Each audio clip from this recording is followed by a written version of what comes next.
Graça e paz, irmãos e irmãs, que a graça e a bondade do Senhor esteja abençoando a sua vida, abençoando a sua casa. Seja bem-vindo a mais uma aula da nossa Escola Bíblica Dominical Online. Eu e a reverenda Gisele estamos trabalhando uma série de estudos que fala sobre os conflitos da vida. Nós já temos aí toda uma série de aulas para domingos anteriores, então se você chegou agora, acesse as outras aulas anteriores para acompanhar toda a série. Tem sido temas muito relevantes, de coisas que acontecem na vida da gente, conflitos que acontecem na vida da gente. E hoje, nessa oitava aula, nós vamos falar sobre família em conflito. Né? E aqui eu estou tratando da família, né? Famílias, né? Não é uma família em conflito com a outra, não. É dentro da própria família que existem conflitos, né? E o que essa Sagrada Escritura nos ensina para poder fazer com que a gente consiga ter uma família abençoada, uma família que tenha uma boa convivência, que seja um lar abençoado, e no sentido de que realmente é um lar harmônico, onde impera amor, respeito, não é? E muitas outras coisas. Não? Então nós vamos falar sobre isso hoje, família em conflito. E aí, para a nossa leitura inicial, quero ler um texto que Paulo escreve a Timóteo, 1 Timóteo capítulo 5, versículo 8. Olha só o que Paulo diz a Timóteo. Diz o seguinte: aqueles que não cuidam dos seus, especialmente dos de sua própria família, negaram a fé, e são piores que os descrentes. Então, Paulo fala aqui, aqueles que não cuidam dos seus, e aí ele entra mais especificamente, né? Especialmente da própria família. Pessoas que não cuidam dos seus e da sua própria família, Paulo diz que essas pessoas são consideradas como descrentes por negarem a fé. Que sentido a pessoa nega a fé? No sentido de que a nossa fé aqui, ela abarca um corpo doutrinário. A nossa fé ela vem carregada de princípios e de valores. Quando a gente nega esses princípios e valores, Paulo coloca como se estivesse negando a fé. Então, é isso que ele está tratando mais ou menos. E aí nós vamos, a partir desse texto, refletir sobre esse tema tão importante no tempo a qual nós vivemos. Mas antes de a gente refletir, vamos pedir a graça do Senhor. Pai amado e querido, te louvo e agradeço, Deus, por mais essa oportunidade, Senhor, de termos a escola bíblica, ainda na modalidade online, ó Pai. Obrigado, Senhor. É uma oportunidade de poder chegar à casa dos meus irmãos, onde eles estiverem, para nós meditarmos junto nas Sagradas Escrituras.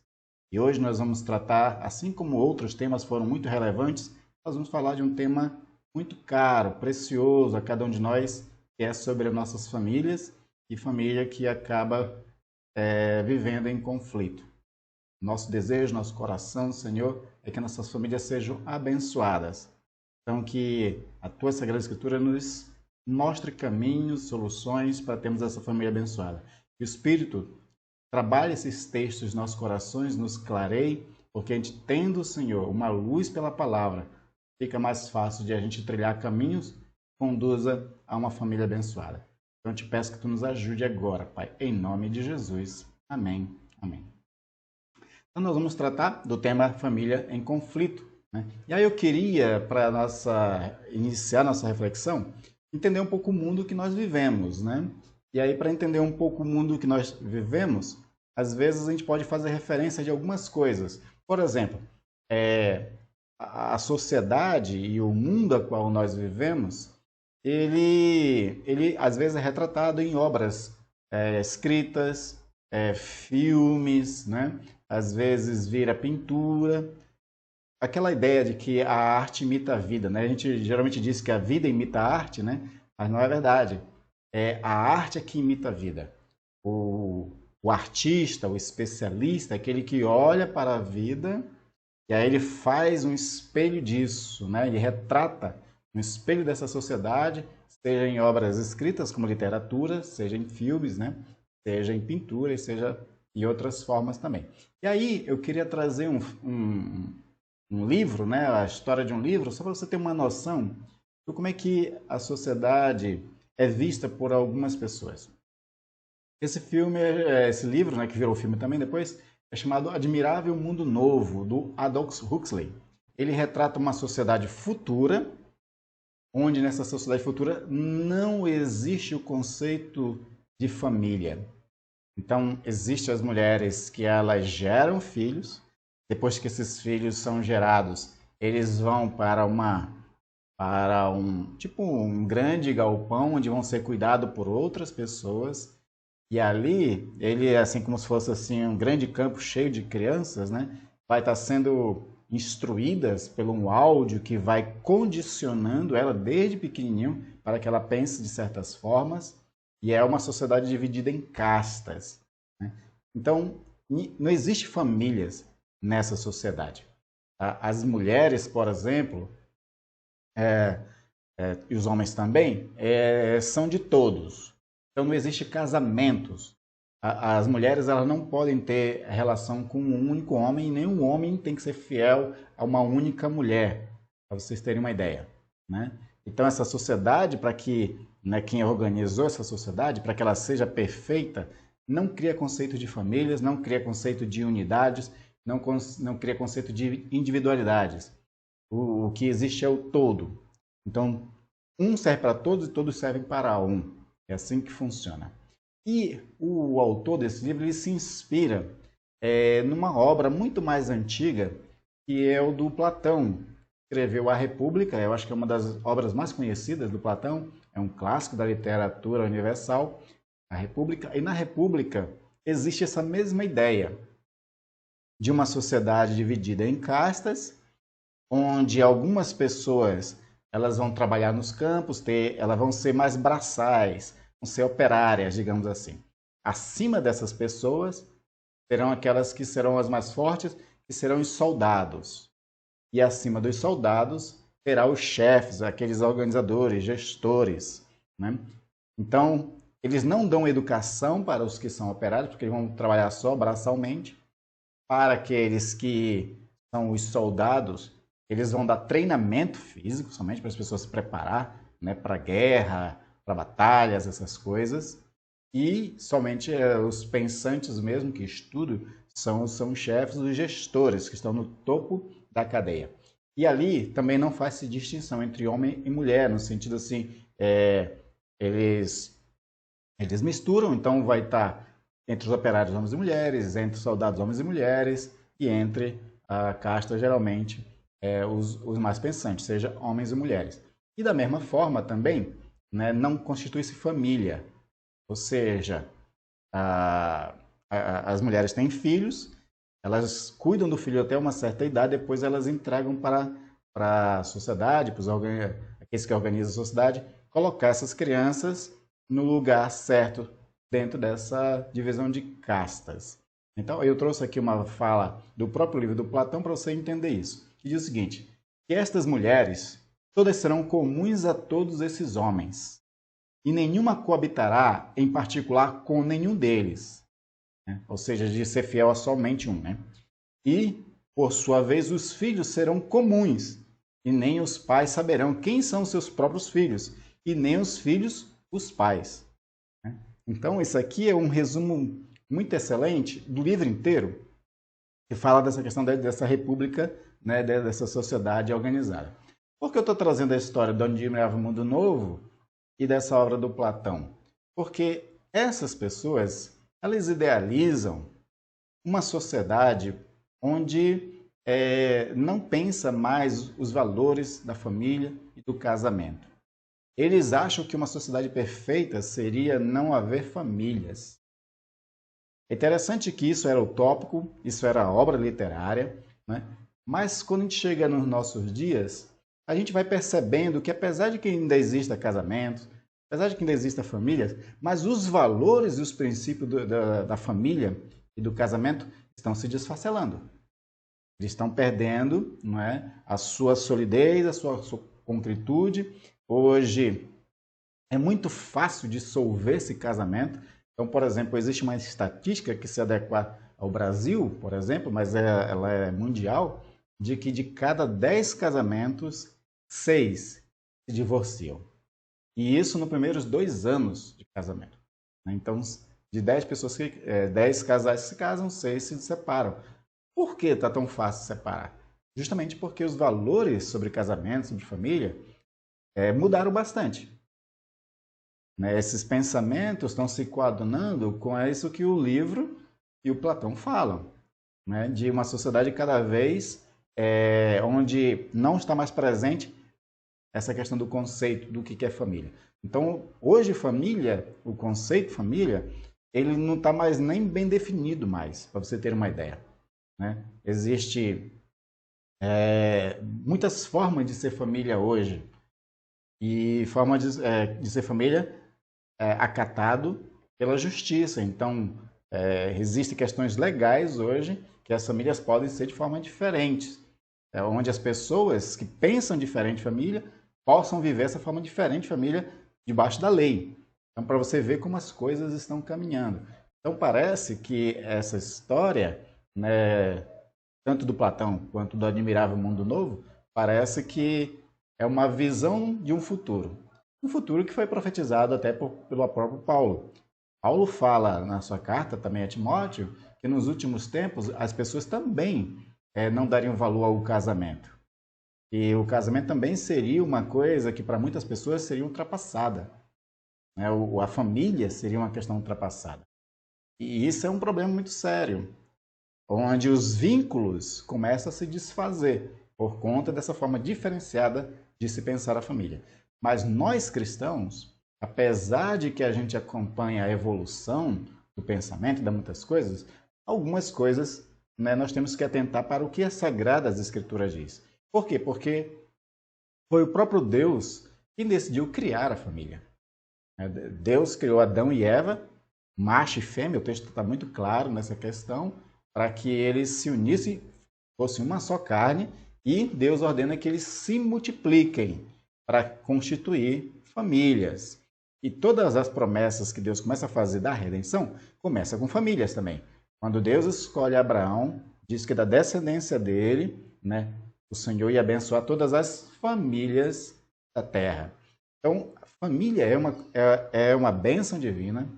Família é uma constituição, uma instituição criada pelo próprio Deus, abençoada por Deus.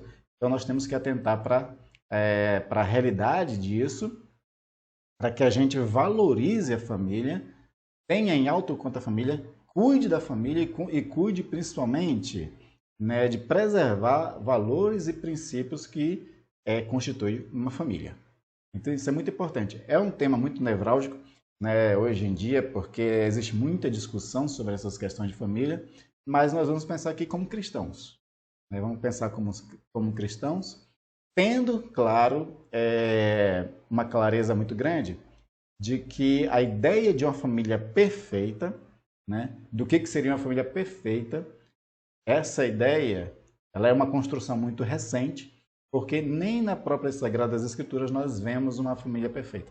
Na verdade, quando a gente olha para as famílias dentro da Sagrada Escritura, todas elas tiveram muitos problemas. O que eu quero dizer com isso é que, ao nós abordarmos um assunto tão difícil quanto esse, né, a gente tem que reconhecer que até nas Sagradas Escrituras as famílias tinham problemas, as famílias tinham dificuldades. A forma constitucional da família nas Sagradas Escrituras também, né, é uma coisa assim que a gente vai tentar captar, a gente tem que ter certos cuidados, porque quando a gente olha todas as famílias ali, todas elas têm de alguma forma algum problema. Por outro lado, isso também nos diz o seguinte, que se na própria Sagrada Escritura as famílias tiveram muito problema, né? Então a gente não fica com aquele espírito de autocomiseração que só minha família não é perfeita, né? Então, assim, se a nossa família não é perfeita, ela não é a mais errada de todas. Por quê? Porque todas as famílias, né, têm de alguma forma algum problema. Existem famílias, graças a Deus, que convivem bem, se relacionam bem, se respeitam muito bem. E isso é muito bom, não é? E isso é motivo de glória a Deus, quando as famílias vivem essa realidade. E nós, como cristãos, apesar de que a gente não encontra nessa Escritura uma família perfeita, mas nós temos que, de alguma forma, trabalhar para isso. Porque é isso que o texto de Paulo está tratando. Paulo, quando nós lemos lá, ele trata claramente disso. Você não tem cuidado dos seus, da própria família, tem negado a fé e é considerado pior do que o incrédulo. O incrédulo não está nem aí para a família. O cristão tem que estar preocupado com a família. Agora, estar preocupado e cuidar da família não é obrigar que as pessoas vivam de certas formas também, né? E é isso que nós vamos ver daqui a pouco. A gente não tem como também idealizar um tipo de família e aí impor de forma autoritária, impositiva, para todo mundo fazer do jeito que você idealiza.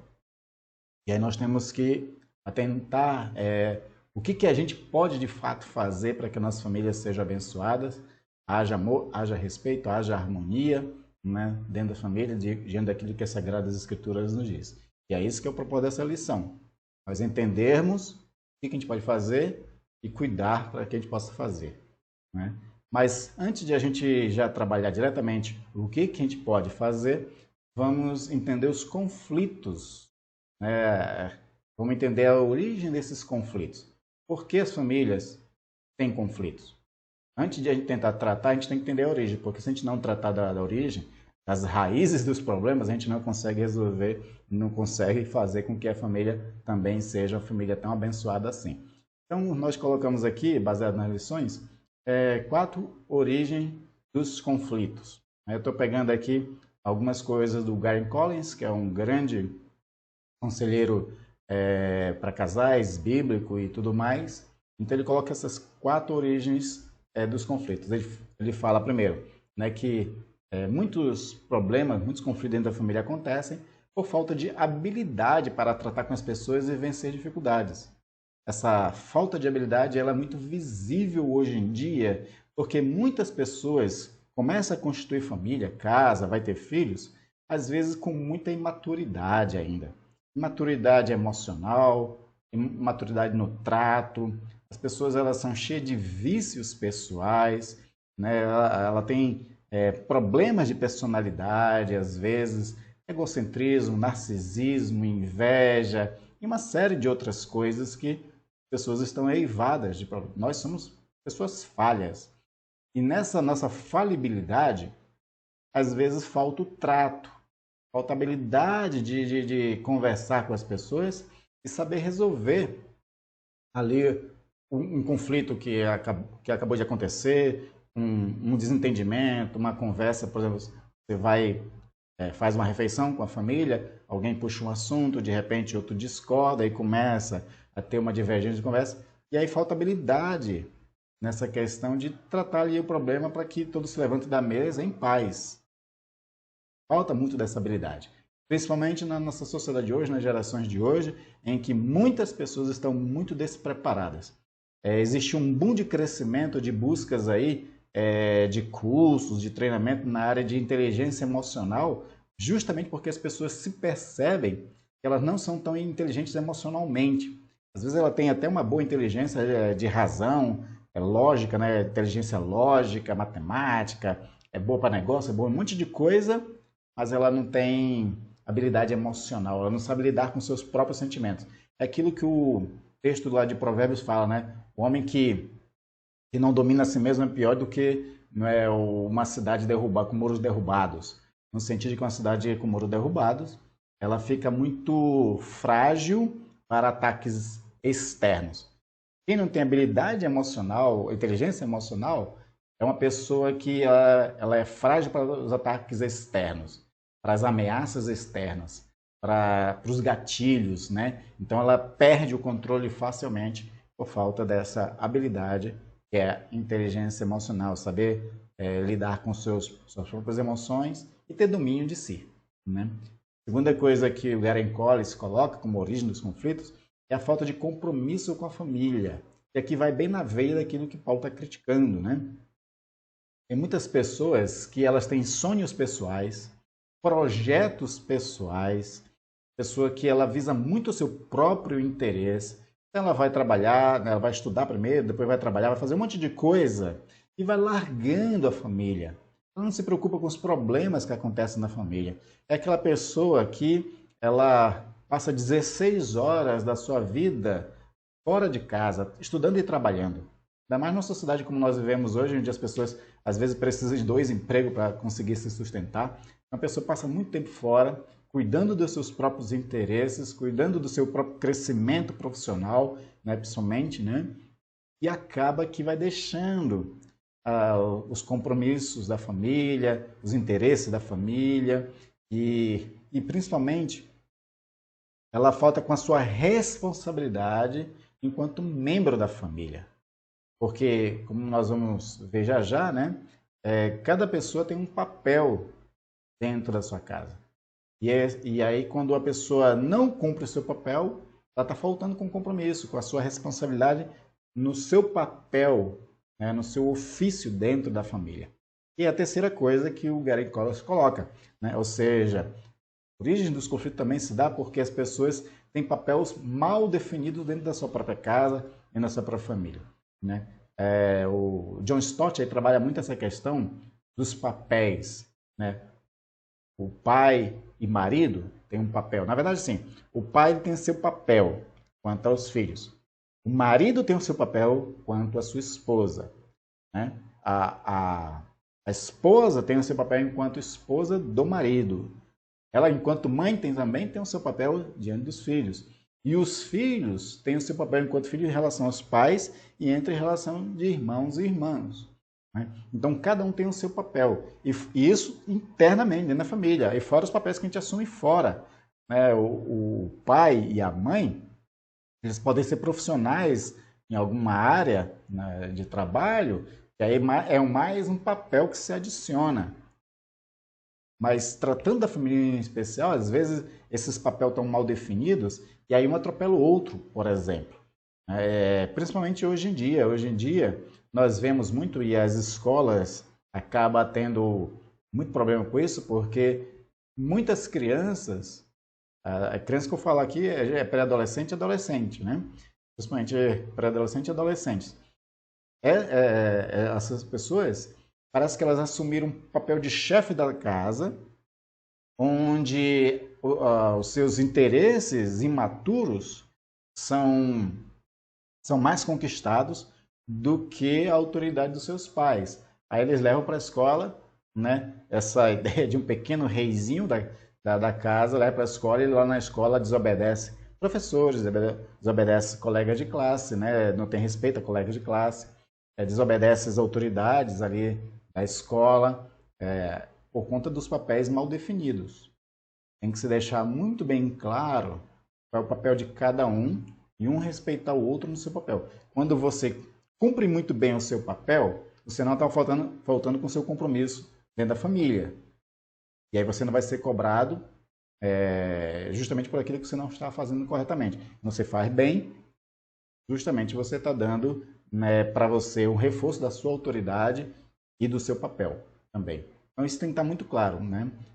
Tanto os pais quanto os filhos têm que atentar para isso. Né? Qual é o seu papel dentro da sua casa?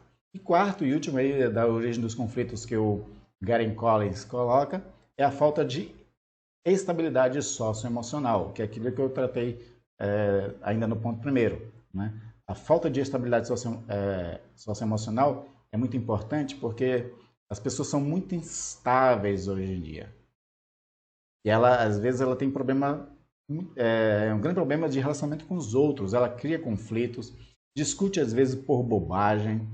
Ainda essa semana eu vi na televisão, por exemplo, uma pequena briga de trânsito, onde o homem, né, de repente saca uma arma e mata um jovem, né, na brigazinha de trânsito ali. O que acontece ali?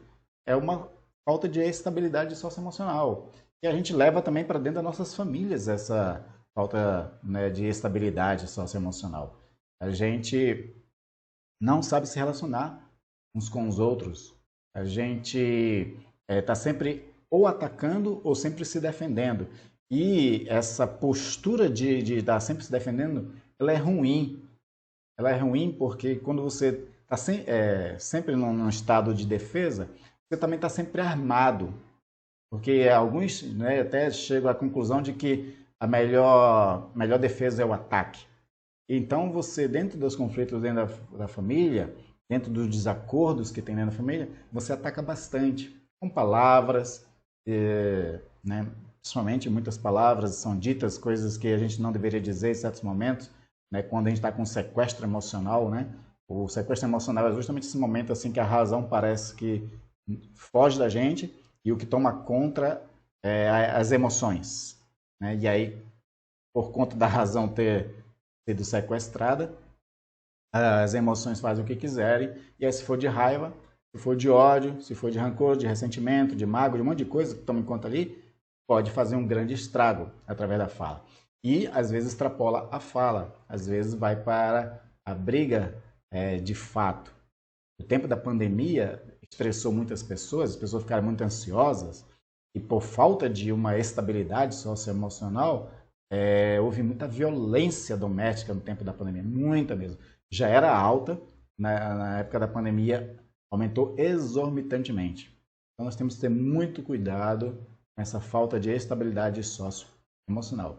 Essas aqui são as principais origens do conflito, mas existem muitas outras e você com certeza deve ter experimentado algumas outras questões que gerou, né, algum conflito. E a gente podia acrescentar aqui, por exemplo, a questão do conflito de gerações, por exemplo. Temos um problema sério hoje de conflito de gerações. Por quê? As pessoas acima de 40 anos, de 50 anos, por exemplo, que é de uma outra temporalidade, apesar de que ter 40, 50 anos, as pessoas não são velhas, não são idosas nessa idade. E parece que não é um tempo tão distante assim. Só que a nossa geração ela está mudando muito rapidamente. Então, quem tem 40, 50, 60 anos, ela é de uma temporalidade que tinha uma forma de pensar. Quem está de 30 anos para cá já tem uma outra forma de pensar. A partir da década de 90, e principalmente no início dos anos 2000, que é essa nova geração, a geração milênio, geração Z, como é chamado aí pelos sociólogos, elas têm uma outra forma de pensar completamente diferente da gente. Da gente porque também estão na fase dos 40, né? Então, esses conflitos de gerações conflitos de forma de pensar, é forma de agir no mundo, de entender o próprio mundo. Então, aquilo que a gente considerava certo e errado há 40 anos atrás, 50 anos atrás, para essa nova geração, eles já não consideram aquilo que era certo lá certo hoje e aquilo que era errado antes já não considera errado hoje.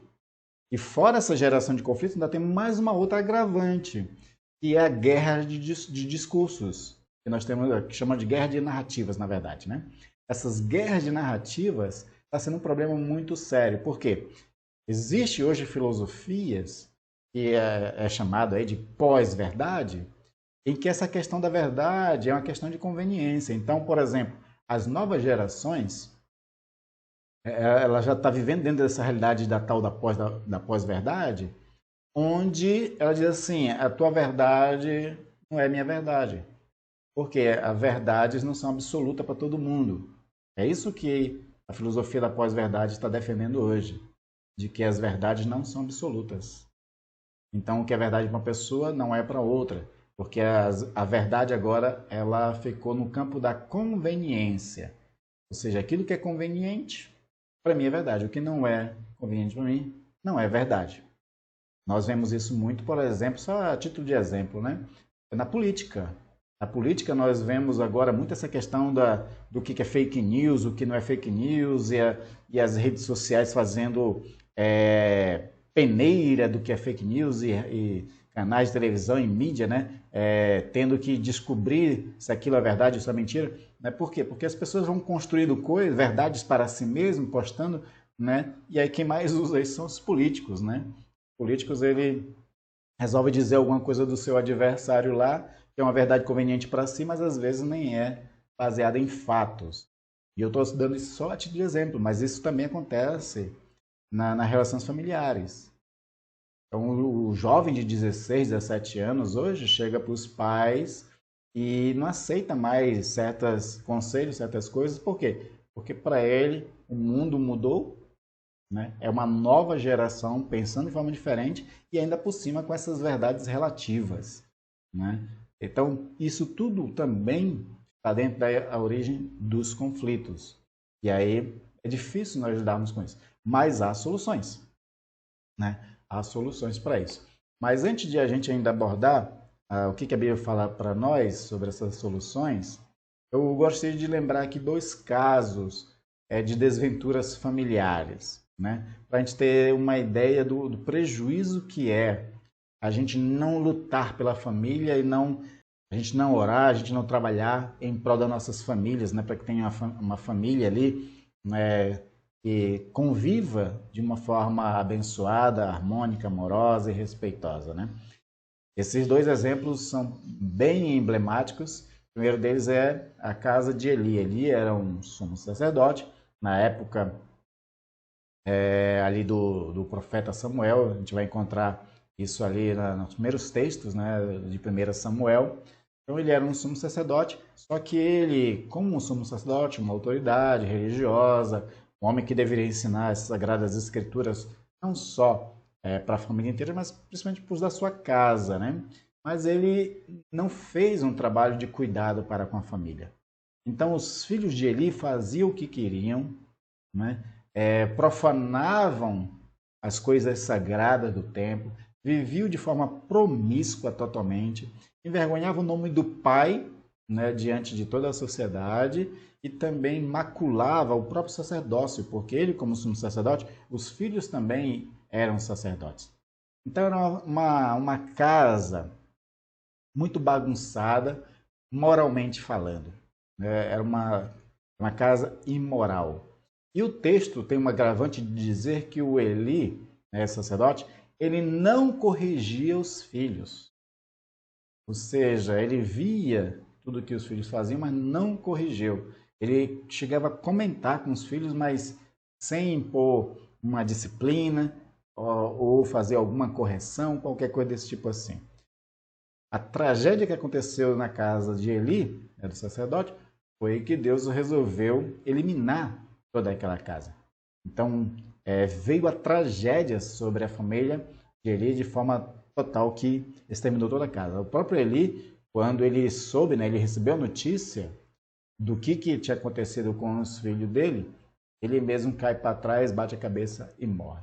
E aí Samuel, né, o pequeno Samuel, vai acabar, né, assumindo o papel de sacerdote ali, substituindo a casa de Eli.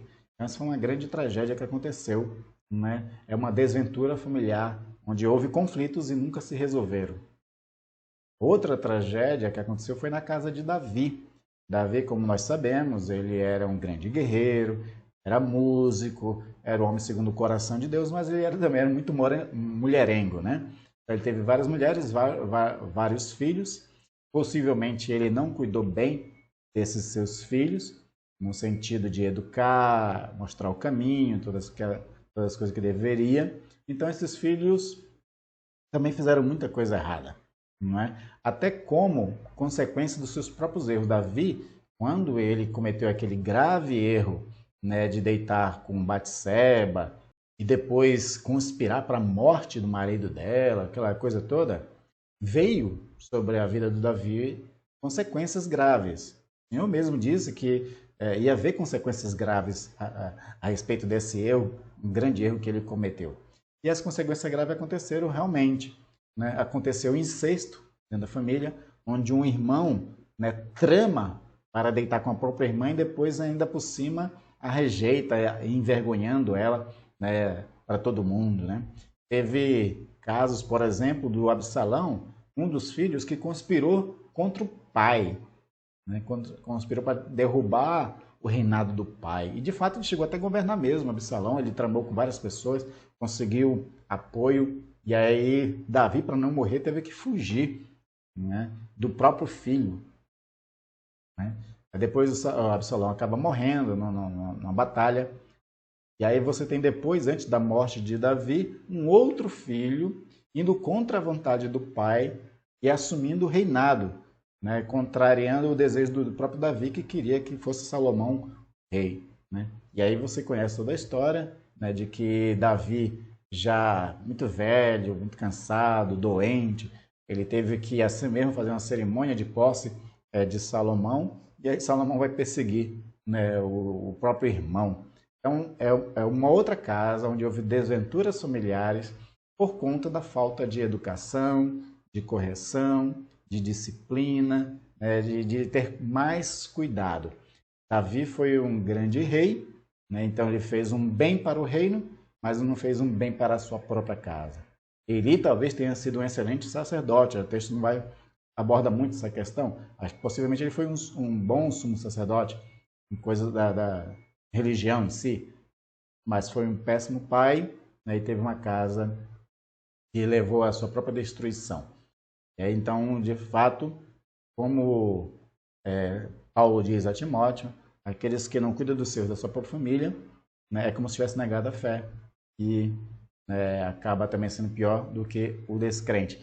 E de fato, né, a gente olha para Eli, olha para Davi, né, homens de Deus, mas tinha uma família que era uma grande vergonha para quem professa a fé no Senhor. Aí vamos ver a questão dos preceitos bíblicos, né? Antes de a gente ir para os preceitos em si, para cada texto que vai nos aconselhar, é necessário que esses textos eles precisem ser ouvidos, obedecidos, não é? É necessário que a gente ame os preceitos no sentido de realmente dar mais valor a ele e ensiná-los. Como Jesus mesmo disse certa vez, né, para uma mulher, né, que bem-aventurado aqueles que ouvem e as praticam. E aí quem ouve e pratica, Jesus disse que é considerado como aquele homem que é prudente e constrói uma casa sobre a rocha. Para que a nossa casa, a nossa família esteja sobre a rocha inabalável, nós precisamos ouvir, obedecer, amar e ensinar. Isso é praticar aquilo que nós vamos aprender.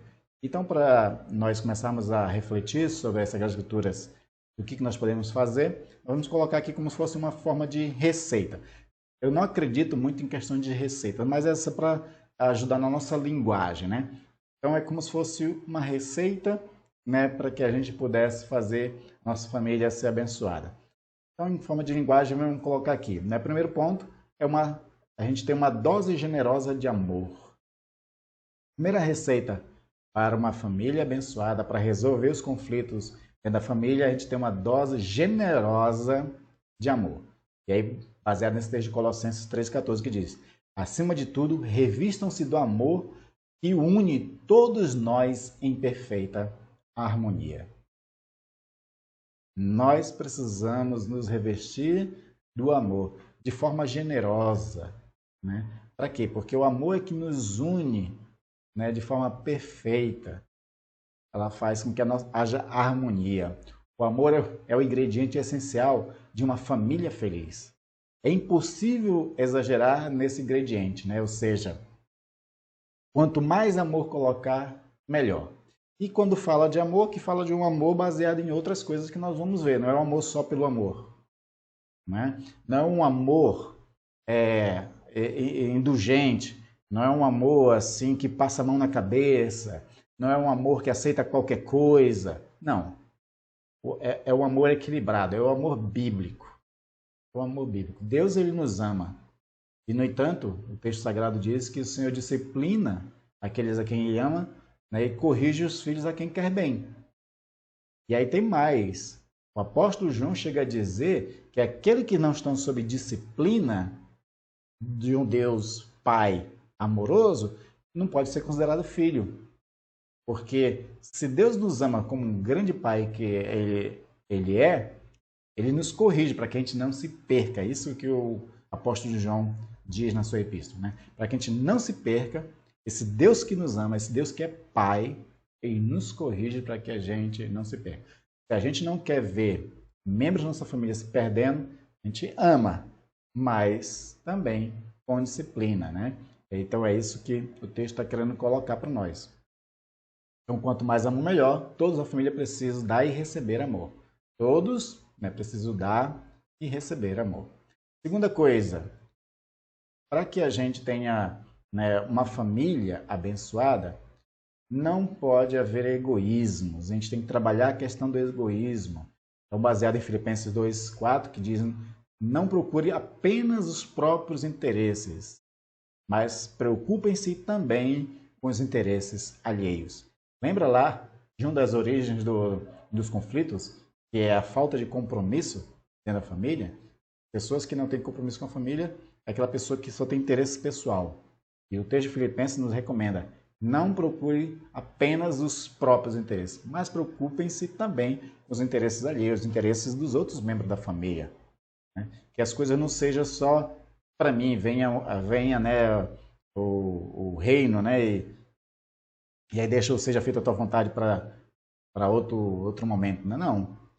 Venha a mim o reino e seja feita a tua vontade. Ou seja, eu vou buscar fazer coisas para mim, mas também seja de interesses da família, seja de interesse dos outros também.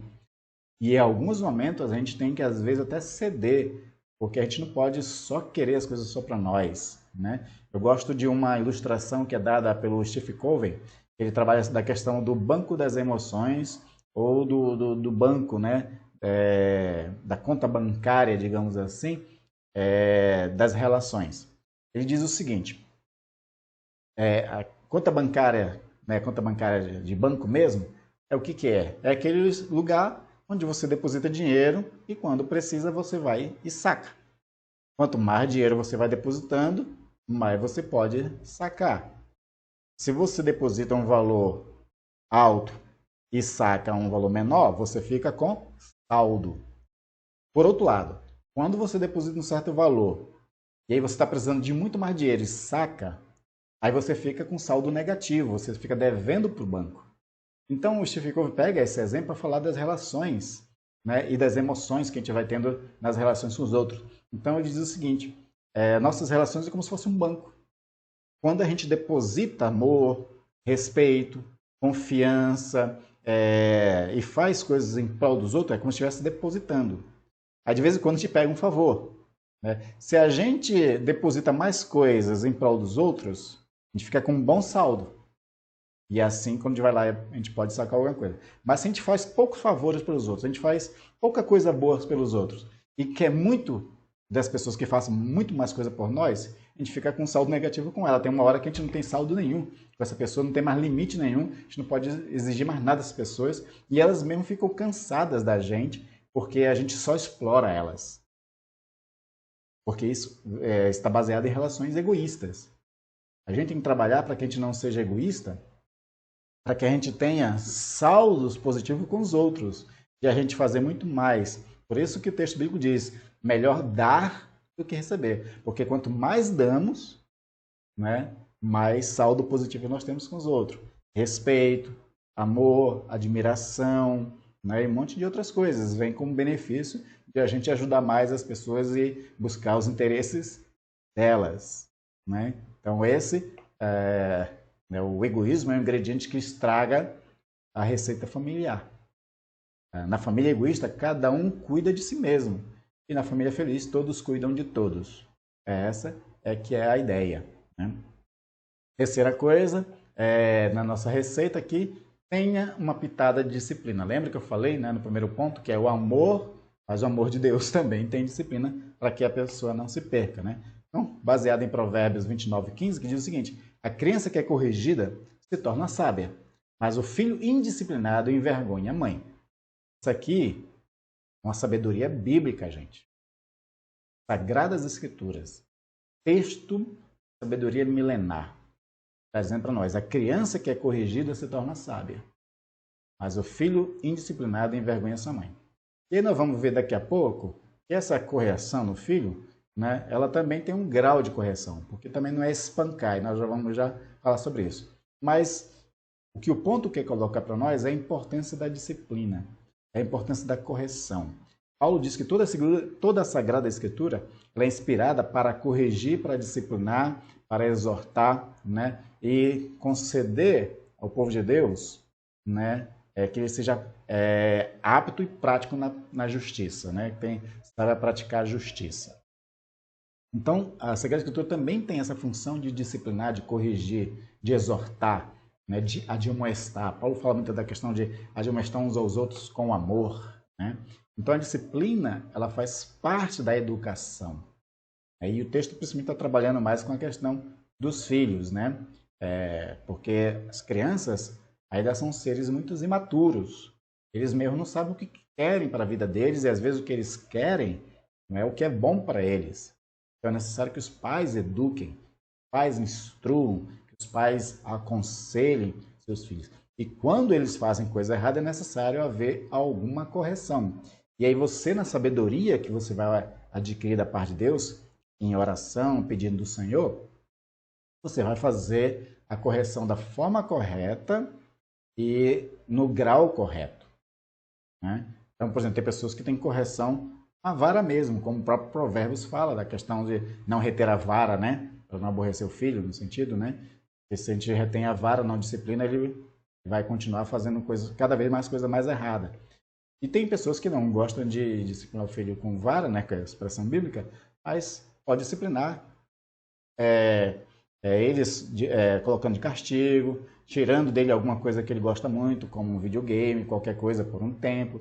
Então, Deus pode dar sabedoria para que você faça a disciplina e a correção da forma correta que gere resultado, né? Como está dizendo aqui, a disciplina é como um sal, né? Que é necessário, mas não devemos exagerar. Sem regras, a família cai no caos. Isso é a verdade. Sem regras, a família, a sociedade, qualquer coisa cai no caos. Com regras a mais, a família sufoca também. Preste atenção nisso. Com muitas regras, se sufoca, né? Com a ajuda de Deus, podemos encontrar o equilíbrio ali para fazer a coisa como realmente deve.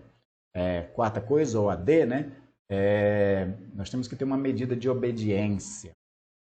E aí Paulo vai tratar sobre a questão dos filhos, né? Filhos, obedeçam os seus pais no Senhor, porque isso é certo a fazer, né? Então é necessário que haja obediência, né?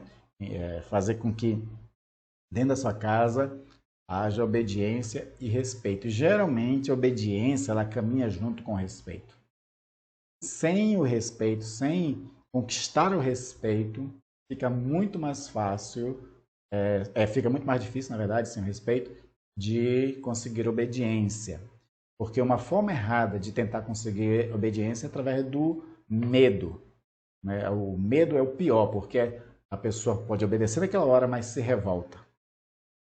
Vira revoltado, vira magoado, né?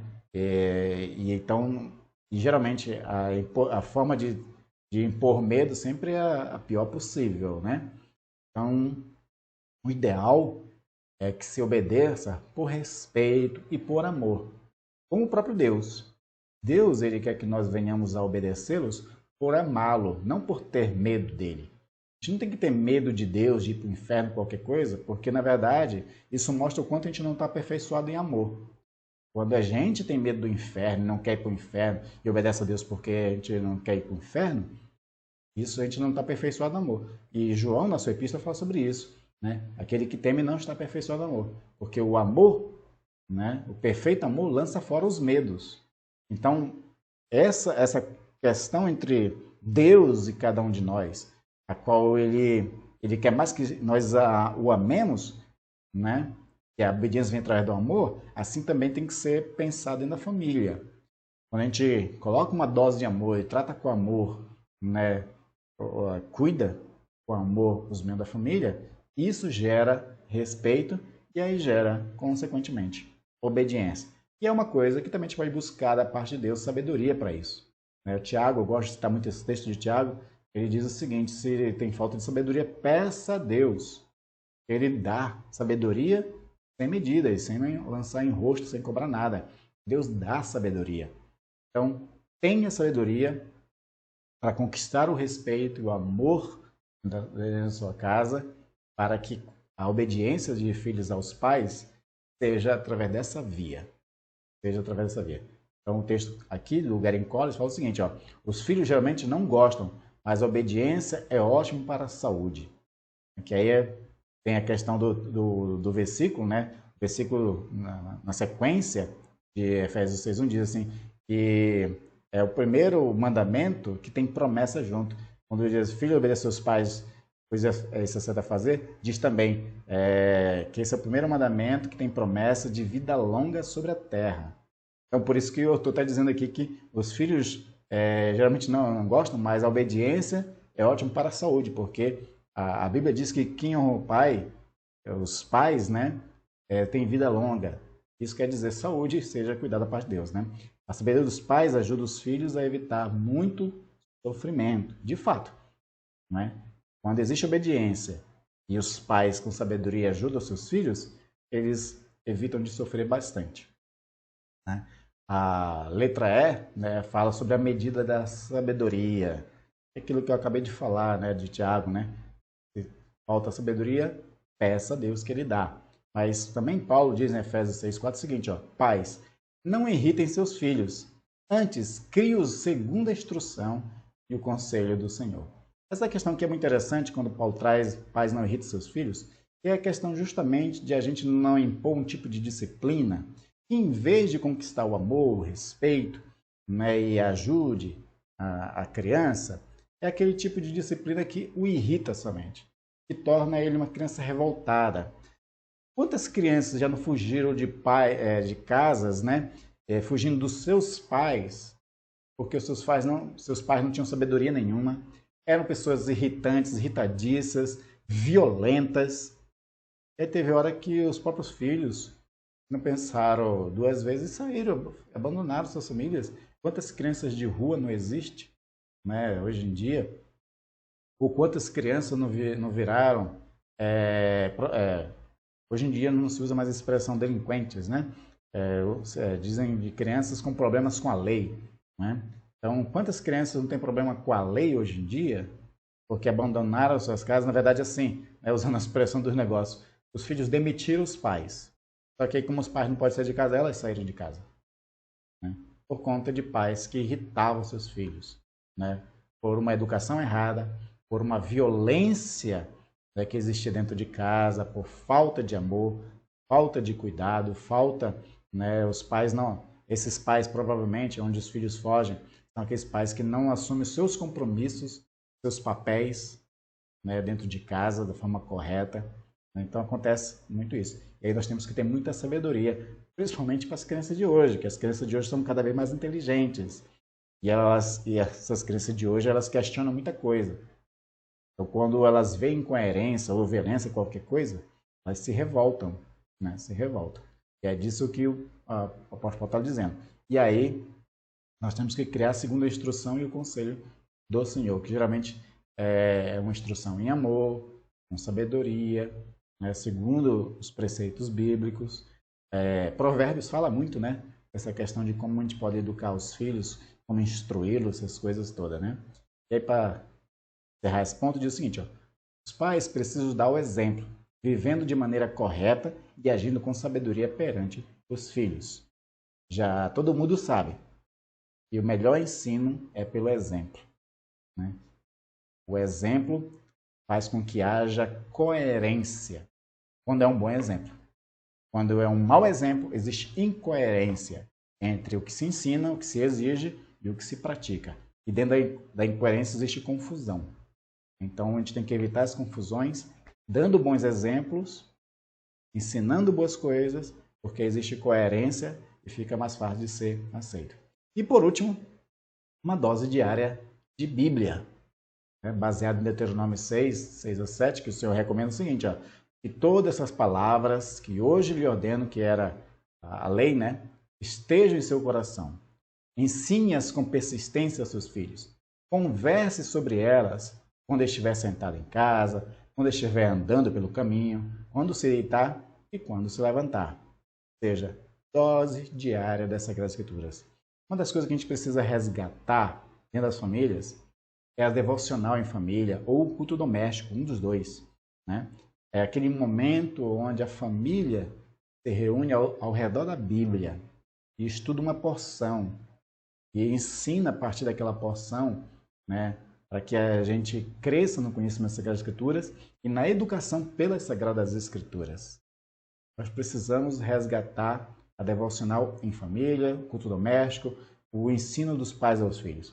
Muitos pais, por conta da correria, dos trabalhos e das muitas atividades que têm, às vezes têm terceirizado isso, deixado a educação dos filhos na mão da escola e na mão da igreja, às vezes na escola dominical também, né? É importante, sim, que a criança vá para uma escola, aprenda lá. Só que lá ela vai aprender português, vai aprender matemática, vai aprender ciência, geografia. Né? Lá não vai aprender coisas sobre a vida. Né? Às vezes um professor ou outro possa até ensinar, mas lá ela vai aprender matérias relacionadas àquilo que ela possa usar mais tarde no Enem, no vestibular. Né? A igreja ensina as Sagradas Escrituras, tudo bem, né? É bom que as igrejas façam isso. Mas o papel da família é muito mais importante e muito mais significativo no ensino das Sagradas Escrituras. Então, as famílias não podem abrir mão de ser aquelas que ensinem os seus filhos as Sagradas Escrituras, os princípios, os valores, a ética, né, do reino de Deus, baseado nos ensinos de Jesus. A família não pode se isentar desse compromisso. Quando a família se isenta desse compromisso de ensinar a Sagrada Escritura diariamente para os seus filhos, está fazendo aquilo que Paulo está condenando. Não está cuidando dos seus, nem da sua família, está sendo como se fosse um incrédulo. Né? Então, são essas as propostas das Sagradas Escrituras, fora muitos outros textos que podiam ser lidos, né? Mas esses são os principais para que a gente trabalhe na família, para que a gente cuide da família, para que a gente lute pela família, para que a família seja essa pequena sociedade de pessoas que se amam, pessoas que se respeitam, pessoas que têm o cuidado uns dos outros, o interesse um pelos outros, que cada um assuma os seus compromissos, né? Que quando um está errando, o outro ajude nessa correção e assim todos cresçam juntos. Para encerrar, né, esse último texto, concluindo, é possível, nestes tempos difíceis, ter uma família abençoada. Precisamos viver dentro dos parâmetros das Sagradas Escrituras e em constante oração. Existem movimentos como o Desperta Débora, por exemplo, que são movimentos de oração por filhos e pelas famílias. Nós precisamos fazer aquelas coisas que a Sagrada Escritura nos ensina para que a família seja abençoada, mas também a gente tem que colocar as famílias, né, aos cuidados do Senhor, em constante oração e, em alguns momentos, quando necessário, até jejuando, né, pela família, para que nós tenhamos uma família abençoada. Amém, queridos? Deus abençoe a sua casa, abençoe a sua família. Espero que essa lição tenha sido bênção para você. E se ela foi bênção para você, se você sabe que existe alguma família que precisa ter esse conhecimento, compartilha esse vídeo. Aqui no YouTube, também no Facebook, tem um botão de compartilhar, que você pode compartilhar no WhatsApp, na sua rede social, para que outros possam aprender das Sagradas Escrituras e abençoar as suas famílias também. E eu quero encerrar com uma oração pela sua família, para que Deus a abençoe. Amém? Oremos. Pai amado e querido, obrigado, Senhor, por Tu nos constituir família, Senhor. A família é um desejo Teu e Tu mesmo, Deus, constitui uma família, onde Tu é o Pai, Cristo é o Teu Filho e nós todos somos irmãos de Cristo e filhos adotados, filhos amados por Ti. De forma que nós fazemos parte de uma grande família, a família da fé. Muito obrigado por isso. E aí, além da família da fé, Senhor, Tu também nos constituiu dentro das famílias. Nós nascemos dentro de uma família. Muitas pessoas perderam um dos pais, outras acabaram tendo que viver com outras pessoas, mas, no geral, todos nós estamos dentro de uma família. E quão triste é aquelas pessoas que não têm família, que não tem ninguém que cuide, que são pessoas solitárias, pessoas abandonadas. Isso é muito triste, Senhor. E a minha oração, Deus, é que cada um encontre uma família amorosa. Minha oração é que cada família possa adotar alguém para ser um filho do coração, mesmo que não more junto, mas que de alguma forma cuide uns dos outros. E a minha oração é pelas famílias, ó Deus, que me ouvem, pelas famílias da nossa igreja. Eu peço a Tua bênção, Senhor, sobre essas famílias. Que essas famílias, ó Deus, possam gozar, Senhor, de alegria, de felicidade. Alegria e felicidade que vem, Senhor, através do conjunto que é viver de forma amorosa, em harmonia uns com os outros, um respeitando os outros, um dando ao outro a chance de ser uma pessoa colaborativa, participante, ajudadora, onde cada um assume o seu papel, onde cada um tem a sua vez. Que essas famílias, ó Deus, sejam abençoadas, ó Deus, com sustento. Cada família, Senhor, tenha o sustento, não passe necessidade. Que cada um cresça pessoalmente, cresça profissionalmente e cresça espiritualmente. Que as famílias, ó Deus, que me ouvem, tenham a alegria, Senhor, e o orgulho de fazer aquela afirmação que Josué fez, que ele e a casa dele serviria ao Senhor. Então, que as nossas famílias, ó Deus, todos os membros te sirvam, andem nos teus caminhos, vivam pela ética do reino de Deus, que recebam do amor de Deus e partilhem esse amor uns com os outros. Abençoa as famílias, ó Pai. Eu não sei quais são as lutas que meus irmãos e irmãs estão passando, ó Deus. Não sei quais são os conflitos, as intrigas que existem nos lares, mas eu te peço que tu abençoe e que tu dê sabedoria a cada um, Senhor, para que a gente saiba lidar uns com os outros, porque às vezes nos falta mesmo essa sabedoria. Às vezes a gente fica de mãos amarradas, às vezes a gente quer fazer alguma coisa, mas não sabe por onde, a gente não sabe encontrar as palavras certas, a gente não sabe encontrar as atitudes certas. E nos ajuda, Senhor, nos dando sabedoria para que a gente encontre palavras e as atitudes certas, para que a gente conquiste o coração uns dos outros. Os pais conquistem o coração dos filhos e os filhos sejam convertidos ao coração dos pais, como disse o profeta Malaquias. Nos ajuda, abençoa as famílias, ó Pai, em nome de Jesus. Que a bênção, a paz, o amor, Senhor, repouse sobre cada lar, Pai. Eu te peço isso em nome de Jesus e para a tua glória, Senhor. Amém, amém, amém. Que Deus abençoe, meus irmãos, e até a próxima lição.